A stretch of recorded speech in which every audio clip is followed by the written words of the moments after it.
The wind carried the smell of smoke long before Eleanor Hart saw the flames. She stood at the edge of the dirt road with a grocery sack in one hand and the other gripping the steering wheel of her old pickup.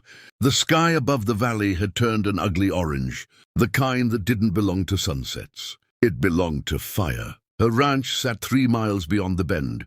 For 30 years that land had been her whole life. The wooden house her husband built with his bare hands. The barn that still carried the scent of horses and hay. The fence posts he had hammered into stubborn earth while laughing at the way she tried to help. Now smoke was rising from that direction like a dark flag. Eleanor's chest tightened. "No," she whispered. She slammed the truck door and drove. The gravel road rattled beneath. The tires as she pushed the accelerator, harder than the old engine liked. Dust trailed behind her like a ghost trying to catch up. The closer she got, the stronger the smell became. Burning wood, burning hay, burning memories. By the time she reached the crest of the hill, the truth was impossible to ignore. Her ranch was on fire. Flames devoured the barn first, licking across its dry boards with hungry orange tongues. The house was already half engulfed. Windows shattered with sharp cracks, sending glass spilling into the yard. Eleanor stopped the truck. For a moment she couldn't move. 30 years of life were burning in front of her eyes. Her husband's rocking chair on the porch, the photographs on the living room wall, the letters tied with ribbon in her nightstand. Everything. A group of men stood near the fence line watching. 4 of them. Their trucks were parked nearby. Loud engines, big tires. Young men who wore anger like armor. They were laughing. Eleanor stepped out of the truck slowly. The heat of the fire brushed against her skin. Sparks drifted into the air like dying stars. One of the men noticed her. "Well, look at that," he said loudly. The old widow finally showed up. Another spat into the dirt. "Little late to save your place, ma'am?" They expected tears, panic, fear. Eleanor gave them none. She walked toward them calmly, her gray hair tied in a loose braid down her back. At 62, she was thinner than she used to be, but her shoulders were still straight. Her eyes were steady. "Why?" she asked quietly. The tallest man shrugged. "Land's valuable. Developers coming in next year. Your ranch is right in the middle. You were offered money," another added. "You said no." "I still say no," Eleanor replied. They laughed again. "Doesn't matter now," the tall one said. "Ain't much left to say no with." Behind them, the roof of the barn collapsed with a thunderous crash. Flames surged higher. Eleanor watched it burn without blinking. Then she looked back at the men. "You think this is over?" she said softly. One of them smirked. "What are you going to do about it?" For a moment there was only the crackling of fire and the restless wind. Then Eleanor said something that made the men glance at each other uneasily. "You boys ever hunted mountain lions?" They frowned. "What?" "I asked if you've ever hunted mountain lions." The tall man snorted. "No, but what does that have to do with anything?" Eleanor nodded slowly. Figured as much. She turned away from them and walked back toward her truck. The men watched her go. "Crazy old woman," one muttered. But the tall man felt something strange settle in his stomach, something that felt a little like doubt. Eleanor drove away from the fire without looking back, not because she didn't care, because she already knew what was lost, and she knew something else too. Some fires didn't end things. Some fires began them. That night she slept in the back of the truck near the river. The sky above was full of cold stars. Coyotes howled somewhere in the hills. Eleanor lay awake, staring at the darkness. She remembered another night many years ago, a colder winter, a younger version of herself. Her husband Thomas had been alive then. Back then, the ranch was new and money was scarce. They had only a few horses and a small herd of cattle. One night, the animals began to panic. Thomas grabbed the rifle. "Stay inside," he told her. But Eleanor had never been good at staying inside. She followed him into the snow. They found the tracks first, large ones. A mountain lion had been circling the cattle. Thomas raised the rifle. The cougar appeared suddenly from the shadows, silent and powerful. The shot missed. Everything after that happened quickly, too quickly. The animal lunged. Thomas fell. The rifle slid away in the snow. Eleanor remembered the scream that tore from her throat. Not fear, fury. She had a hunting knife on her belt. She ran toward the lion. Years later, people would ask her how she had the courage to do it. The truth was simpler. When someone you love is in danger, courage stops being a choice. It becomes instinct. The fight was brutal and short.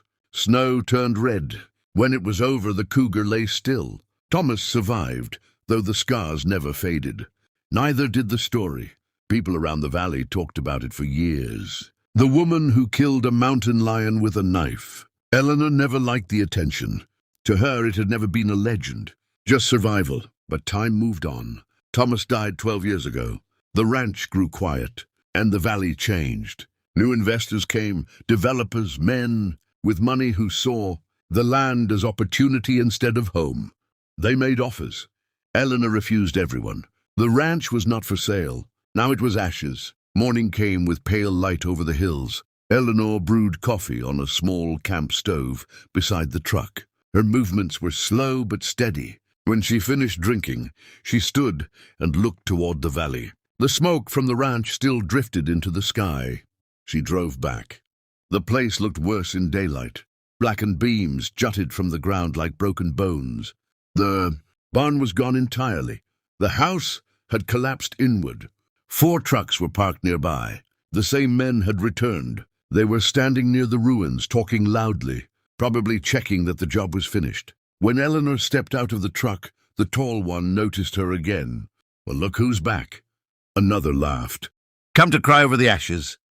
Eleanor walked closer. "No." "Then what?" She looked at each of them carefully. "Just came to see your faces." They shifted uneasily. "Why?" "So I remember them." Silence settled between them. The wind moved through the burned grass. One of the younger men scoffed. "You're threatening us now?" Eleanor shook her head. "No, I'm warning you." The tall man stepped forward. "Listen, old lady. The land's finished. You're finished. Take whatever insurance money you get and disappear." Eleanor studied him. He was young, maybe 30, strong, confident. The kind of man who believed power meant control. She spoke gently. "You ever notice something about predators?" "What?" "They're patient." Before he could respond, she turned and walked away. Behind her, the men laughed again, but not as loudly as before. Over the next few days, strange things began happening. One of the trucks had its tires slashed during the night. Another man found his fuel tank leaking from a clean puncture. Cattle from a nearby ranch wandered loose after someone cut the gate. Rumors started spreading through the valley. Someone was sabotaging things. The tall man's name was Rick Dalton. He didn't believe in rumors, but he did believe in anger. And the more things went wrong, the more his anger grew. One night he decided to end it. He drove alone toward the river where people said the widow had been staying. The moon was thin and sharp in the sky. Rick parked his truck and walked toward the faint glow of a campfire. Eleanor sat beside it quietly. She looked up as he approached. "I wondered which one of you would come first," she said. Rick crossed his arms. "You been messing with our trucks?" "Maybe." "You think that's smart?" Eleanor poked the fire with a stick. "Smart enough." Rick stepped closer. "You're playing a dangerous game." She looked at him. "No," she said softly. "You started a dangerous game." He grabbed her collar suddenly, dragging her halfway to her feet. "Listen carefully. I could bury you out here, and no one would know." For a moment, Eleanor studied his face from inches away. Then she said something that made his grip loosen slightly. "You know why mountain lions are dangerous?" Rick frowned. "What?" "Because they never attack head-on." Before he understood what she meant, Eleanor moved. Fast, faster than he expected from a 62-year-old woman. Her knee slammed into his thigh. Her hand twisted his wrist sharply. Pain exploded through Rick's arm as he stumbled backward. Eleanor stepped away calmly. In her hand was a knife. The blade glinted in the firelight. Rick stared at it, then at her. "You're insane." "No," she said quietly. "I'm experienced." They stood facing each other across the fire. The night was silent except for the crackle of burning wood. Rick felt something unfamiliar creeping into his chest. "Fear." Eleanor spoke again. "You burned my home. You refused to sell. That land holds 30 years of life." Rick said nothing. She continued, "You thought I'd disappear." The knife lowered slightly but remained steady in her hand. "You were wrong." Rick took a slow step back. "You planning to kill me?" Eleanor shook her head. "No." "Then what do you want?" She looked past him toward the dark valley. "I want you to understand something." "What?" Her voice softened. "You destroyed the only thing I had left." Rick waited. "And now," she finished quietly, "I have nothing left to lose." The words settled into the night like falling snow. Rick realized something then. This wasn't about revenge. This was about survival.